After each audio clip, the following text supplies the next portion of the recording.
1973 সালে কমিউনিস্ট সরকারের সময়ে তিনি চাকরির সুবাদে সেই রাশিয়াতে সফর করলেন।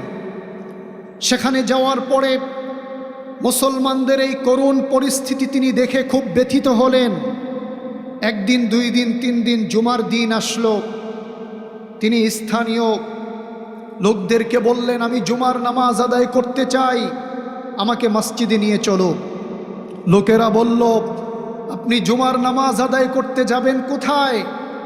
কমিউনিস্ট সরকার তো মসজিদগুলোকে তালাবদ্ধ করে দিয়েছে, আজান নিষিদ্ধ করে দিয়েছে, জামাতের সাথে নামাজ আদায়কে অপরাধ হিসেবে তারা ঘোষণা করেছে, মুসলমানদের কোরআনের কপিগুলোকে ব্যান করে দিয়েছে, সুতরাং আপনি নামাজ পড়তে যেতে পারবেন না।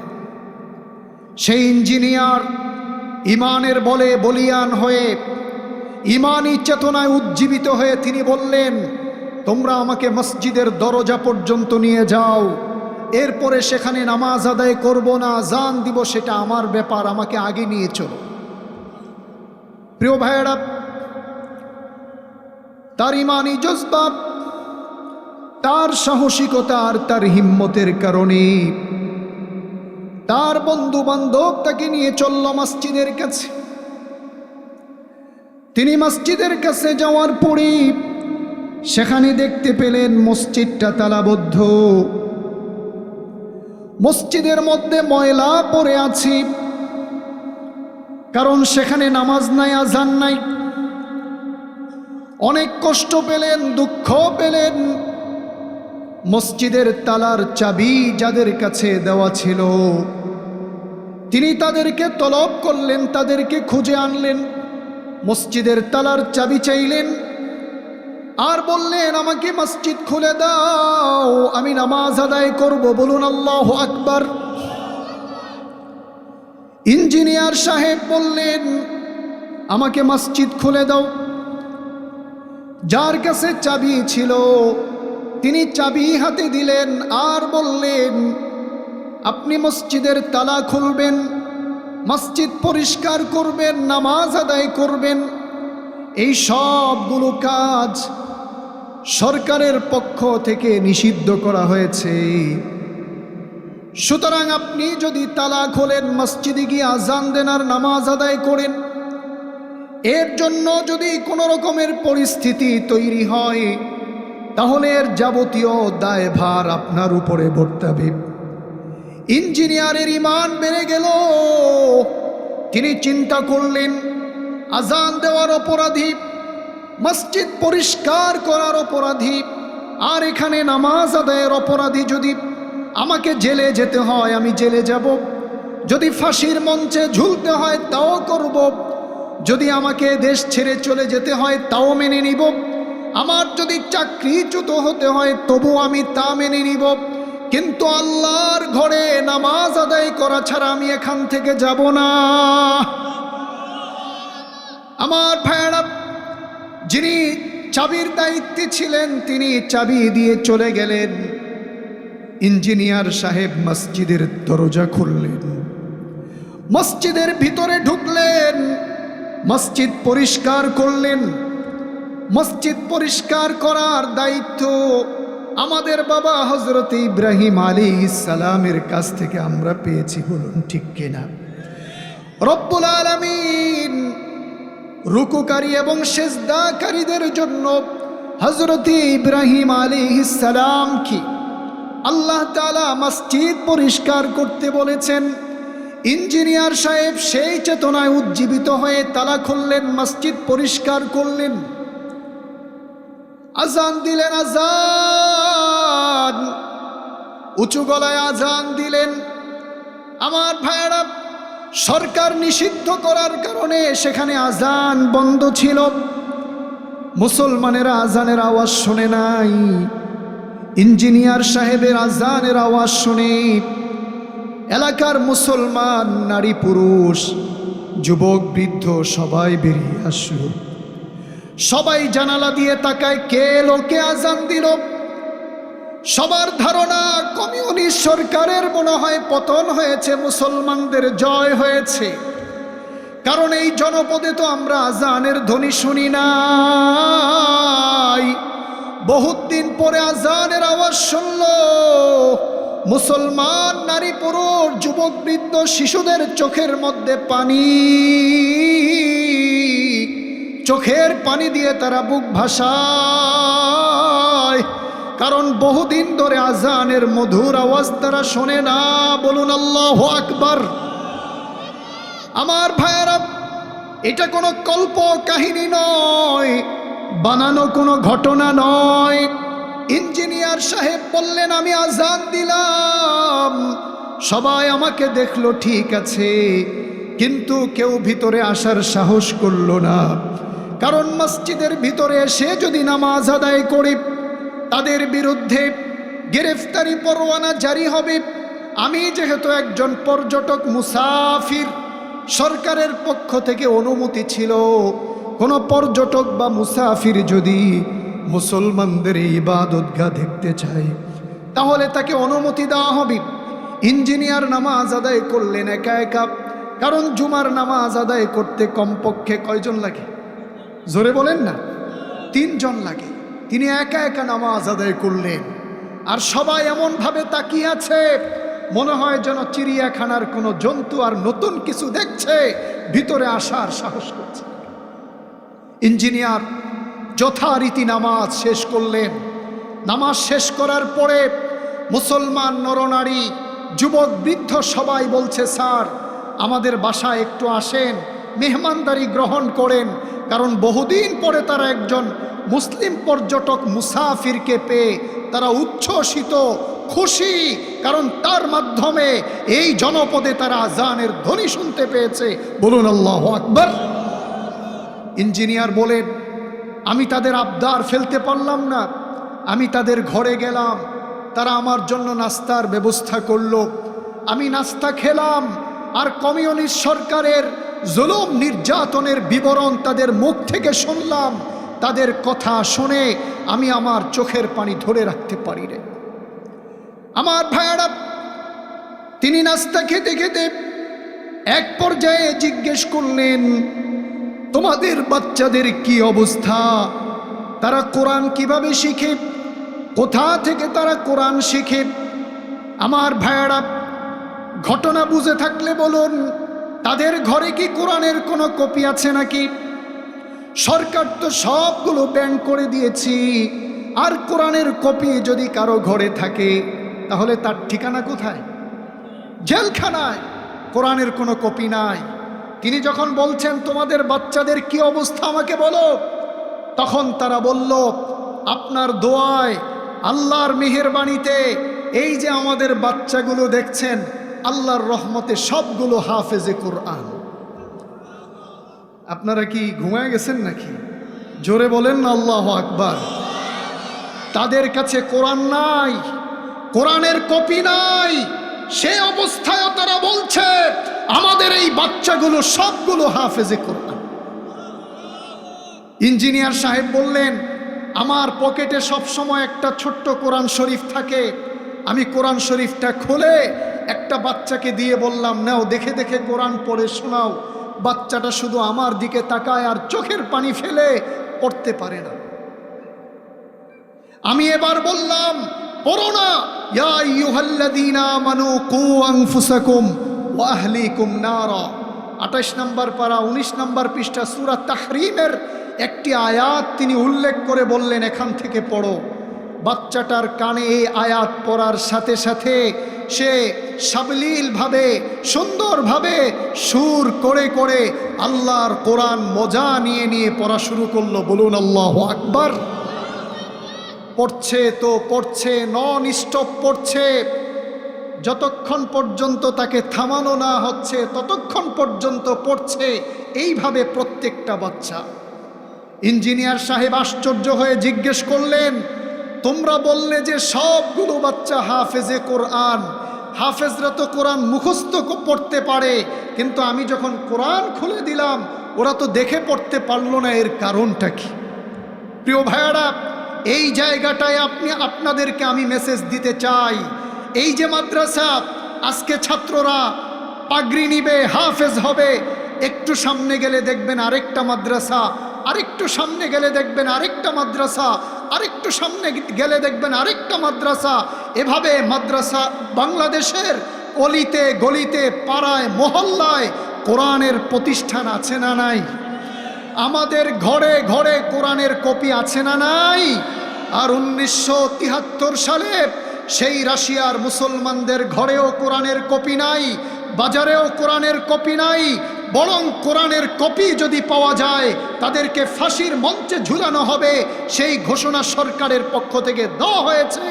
সেই পরিস্থিতিতে বাচ্চাগুলো আল্লাহর কোরআনকে সাবলীলভাবে পড়ছে। তারা বলছে, ইঞ্জিনিয়ার সাহেব আমাদের কাছে কোরআনের কপি নাই ঠিক, কিন্তু এই অবস্থায়ও আমরা কোরআনের চর্চাকে বন্ধ করি নাই। বলুন আল্লাহু আকবার। তিনি জিজ্ঞাসা করলেন, তাহলে কোরআন কিভাবে শিখালে বাচ্চাদেরকে? তোমাদের কাছে তো কোরআন নাই। তারা বলল, আমাদের এখানে আগে থেকে যারা হাফেজে কোরআন, তারা কেউ কৃষি কাজ করে, কেউ দর্জির কাজ করে, আমরা তাদেরকে সকালবেলা আমাদের বাচ্চাদেরকে তাদের কাছে পাঠিয়ে দেই। সরকার বুঝে আমরা কৃষিকাজ শিক্ষা দেওয়ার জন্য পাঠাই, সরকার মনে করে দর্জি কাজ শিক্ষা দেওয়ার জন্য পাঠাই, কিন্তু ওই হাফেজদের সাথে আমাদের গোপন চুক্তি হলো, আমাদের বাচ্চারা যাবে, আপনারা একটা দুইটা করে আয়াত বলবেন, আর আমাদের বাচ্চারা শুনে শুনে কোরআন মুখস্থ করবে। এইভাবে আমাদের বাচ্চারা আল্লাহর 30 পারা কোরআনকে মুখস্থ করে নিয়েছে। আরো জোরে বলেন আল্লাহু আকবার। আয়ে মর্দে মুসলমান তুঝে है তোর কি কসম है, আয়ে মর্দে মুসলমান তুঝে है দর কি কসম है, दुश्मन हो मुकाबिल तो लगा नारे तकबीर, दुश्मन हो मुकाबिल तो लगा नारे तकबीर। আল্লাহু আকবার। এইভাবে আমাদের বাচ্চারা কোরআন মুখস্থ করেছে, যার কারণে ভাইরা খেয়াল করেন, তারা বলছে আমাদের বাচ্চারা জীবনে কোরআনের কপি দেখে নাই, কোরআন চোখে দেখে নাই। আপনি যখন কোরআন খুলে দিয়েছেন ওরা পড়তে পারে নাই, কিন্তু যখন আপনি মুখস্থ পড়েছেন ওরা তো শুনে শুনে কোরআন মুখস্থ করেছে। যখনই তাদের কানে পড়েছে তখন তারা বুঝতে পেরেছে এই আয়াতের পরে ওই আয়াত, ওই আয়াতের পরে ওই আয়াত, তারা মুখস্থ শুনে শুনে কোরআন মুখস্থ করেছে। আপনাদেরকে বলতে চাই, সেই পরিস্থিতিও তাদেরকে কোরআনের পক্ষে চলা থেকে বাধা সৃষ্টি করতে পারে নাই। হযরত ওমর রাদিয়াল্লাহু তাআলা আনহু আল্লাহর কোরআনকে জড়িয়ে ধরতেন, চোখের পানি ছাড়তেন আর বলতেন, হাজা কালাম রব্বি, এটা আমার রবের কালাম। এই কোরআন যে তিলাওয়াত করে সে আল্লাহর সাথে কথা বলে। এই কোরআন যে ঘরে তিলাওয়াত হয় সে ঘরে যেন মুহাম্মদুর রাসূলুল্লাহ ওয়াজ করেন।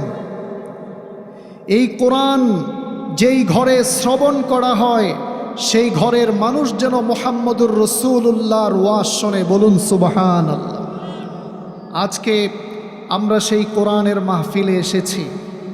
কোরআনের সাথে যার সম্পর্ক যত বেশি, আল্লাহর কাছে তার মর্যাদা তত বেশি। বলুন সুবহানাল্লাহ। কোরআন যে মাসে নাজিল হয়েছে 12 মাসের মধ্যে সেই মাস সবচেয়ে শ্রেষ্ঠ এবং সবচেয়ে মর্যাদাপূর্ণ রমাদান আল করিম। এই কোরআন যেই ফেরেশতা বহন করে নিয়ে এসেছেন সেই ফেরেশতা সব ফেরেশতাদের মধ্যে শ্রেষ্ঠ, সব ফেরেশতাদের মধ্যে মর্যাদাপূর্ণ। বলুন ঠিক কিনা?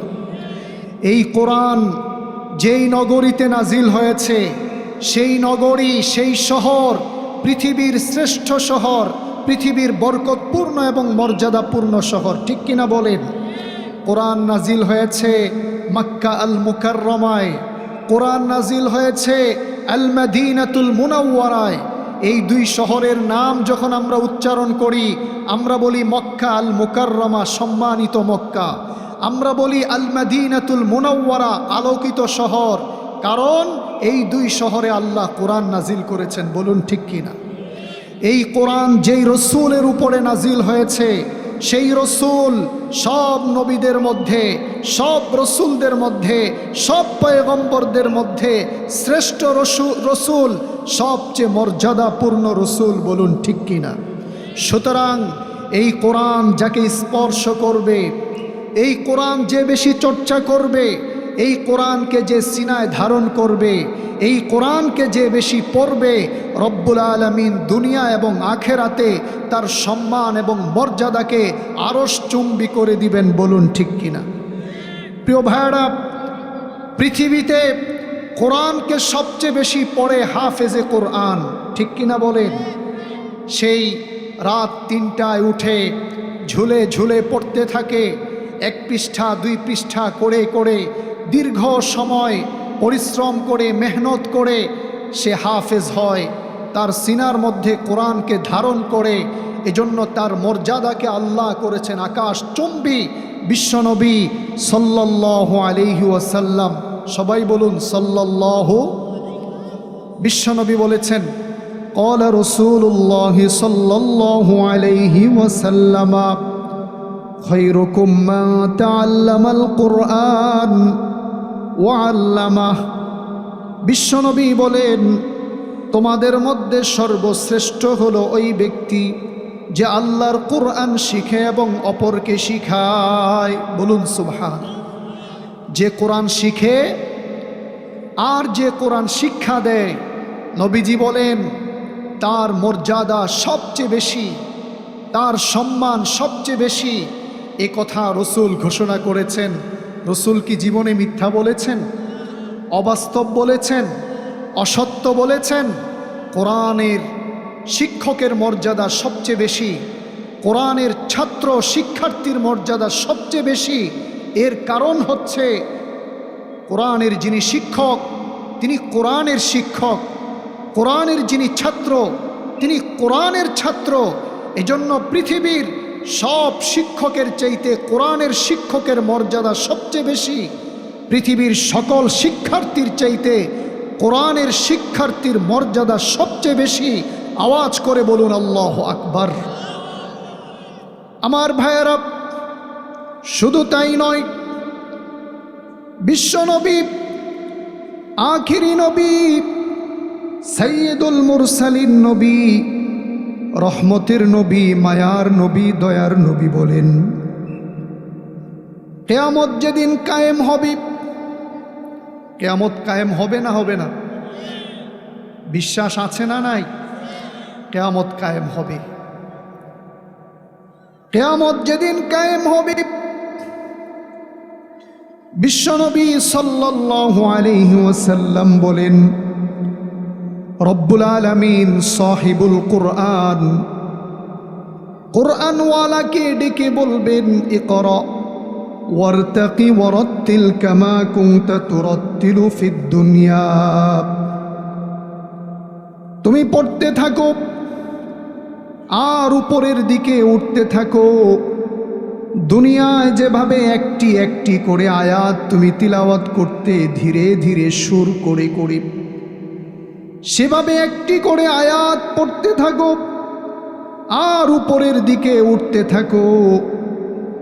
যেখানে গিয়ে তোমার তিলাওয়াত শেষ হবে, নবীজি বলেন হাফেজে কোরআনের আসন তার বাড়ি সেখানেই হবে। বলুন সুবহানাল্লাহ। হাফেজের এই মর্যাদা কেন? কারণ সে আল্লাহর কালাম মুখস্থ করেছে। বলুন ঠিক কিনা? এক গণনা অনুযায়ী ৬,৬৬৬ আয়াত। এই গণনা যদি আমরা ধরে নেই, তাহলে একটি করে আয়াত পড়বে আর উপরের দিকে উঠতে থাকবে। ফাইন্না মানজিলাকা ইনদা আখিরি আয়াতিন তাকরাউহা মিনাল জিন্নাতি ওয়ান নাস। যেখানে শেষ হবে সেখানেই হবে তার বাসস্থান। চিল্লায়া বলুন আল্লাহু আকবার। তার সম্মান এবং মর্যাদা দেখে কিয়ামতের মানুষগুলো অস্থির পেরেশান হয়ে যাবে। প্রশ্ন তৈরি হবে, তার এই সম্মান আর মর্যাদা কেন? বলা হবে তার এই সম্মান মর্যাদা হলো সে আল্লাহর কোরআনকে সিনায় ধারণ করেছে। বলুন সুবহানাল্লাহ। হাফেজে কোরআনের সম্মান, তার ইজ্জত, তার মর্যাদা আছে না নাই? জোরে বলেন আছে না নাই? রব্বুল আলামিন 14 নম্বর পাড়ার প্রথম পৃষ্ঠা সূরা হিজরের 6 নম্বর আয়াত 9 নম্বর আয়াত আল্লাহ পাক রব্বুল আলামিন বলছেন, ইন্না নাহনু নাজ্জালনা যিকরা ওয়া ইন্না লাহু লাহাফিজুন, নিশ্চয় আমি কোরআন নাজিল করেছি এবং আমি এই কোরআনকে হেফাজত করব। বলুন, কোরআন নাজিল করেছেন কে? এই কোরআন হেফাজত করবেন কে? আল্লাহ তাআলা যুগে যুগে হাফেজদের সিনায় কোরআনকে হেফাজত করবেন। কিয়ামত পর্যন্ত এই কোরআনের একটি আয়াত, একটি সূরা, একটি পারা, পুরো কোরআন শরীফ তো দূরের কথা, কেউ কোরআনের একটি নোক্তাও মুছতে পারবে না। বলুন ঠিক কি না? আমার ভাইয়েরা, এজন্য হাফেজে কোরআনদের মর্যাদা হবে আকাশচুম্বী, আরশচুম্বী।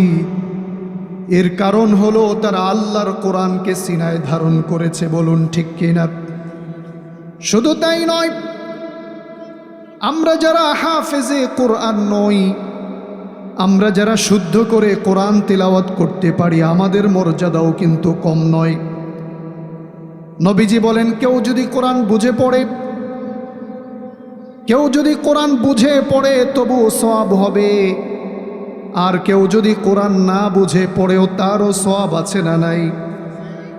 নবীজি বলেন, মান ক্বরাআ হারফাম মিন কিতাবিল্লাহি ফালাহু বিহি হাসানা, কেউ যদি কোরআন খুলে কোরআনে একটি হরফ, একটি অক্ষর উচ্চারণ করে, একটি হরফ, একটি উচ্চারণ তিলাওয়াত করে, একটি হরফকে উচ্চারণ করে, রব্বুল আলামিন ওই বান্দার আমল নামায় একটি নেকি দান করেন। আমার ভাইয়ারা, নবীজি বলেন ওই একটি নেকির সমান হলো 10টি নেকি। সুতরাং কেউ যদি আলিফ উচ্চারণ করে, রব্বুল আলামিন কমপক্ষে 10টি নেকি দান করেন। আর কেউ যদি লাম উচ্চারণ করে, আল্লাহ আরও 10টি নেকি দান করেন। কেউ যদি মিম উচ্চারণ করে, আল্লাহ আরও 10টি নেকি দান করেন। সুতরাং কেউ যদি আলিফ লাম মিম উচ্চারণ করে, রব্বুল আলামিন তার আমল নামায় 30টি নেকি দান করেন। বলুন সুবহানাল্লাহ। এই যদি হয় হিসাব, তাহলে একজন হাফেজ কি পরিমাণ নেকির বাণিজ্য করে? সুবহানাল্লাহ বললেন না? একজন হাফেজ কোরআন মুখস্থ করতে গিয়ে কোরআনের একটি শব্দ বাক্যকে কত হাজার কোটি বার তিলাওয়াত করে, তার মর্যাদা আরশচুম্বী হবে না? কার মর্যাদা হবে? ঠিক তেমনিভাবে আমরা যারা কোরআন সহি করে পড়তে পারি, আল্লাহ আমাদেরকেও এই পরিমাণ নেকি দান করেন। আর সেটা যদি রমজানে হয়, আল্লাহ 1-এ 70 দান করেন। কেউ যদি আলিফ লাম মিম উচ্চারণ করে রমাদান আল কারীমে, আল্লাহ তাআলা তাকে 700 নেকি দান করবেন। বলুন সুবহানাল্লাহ। আমার ভাইয়েরা, এই কোরআন দিয়ে আল্লাহ আমাদের মর্যাদা বাড়িয়ে দিয়েছেন। আল্লাহ অন্য উম্মতকে এই কোরআন দেন নাই, এই নিয়ামত আল্লাহ আমাদেরকে দিয়েছেন। বলুন ঠিক কিনা? এটা আমাদের জন্য নিয়ামত। বাংলাদেশের অলিতে গলিতে হাজার হাজার মাদ্রাসা আছে না নাই? প্রতিনিয়ত সেখানে কোরআনের চর্চা হচ্ছে, হাফেজ তৈরি হচ্ছে। আল্লাহ তাআলা তাদের মাধ্যমে কোরআনকে হেফাজত করছেন। সুতরাং নাস্তিক, বেঈমান, মুরতাদ, মুশরিকদেরকে স্পষ্টভাবে বলে দিতে চাই, কিয়ামত পর্যন্ত চেষ্টা করতে পারবা, আমের আটি চুষতে চুষতে সেখান থেকে টক বেরিয়ে নিঃশেষ হয়ে যেতে পারে, কিন্তু কিয়ামত পর্যন্ত আল্লাহর কোরআনের একটি হরফ বা একটি নুক্তা মুছে দেবার সাধ্য কারো নাই। বলুন ঠিক কিনা?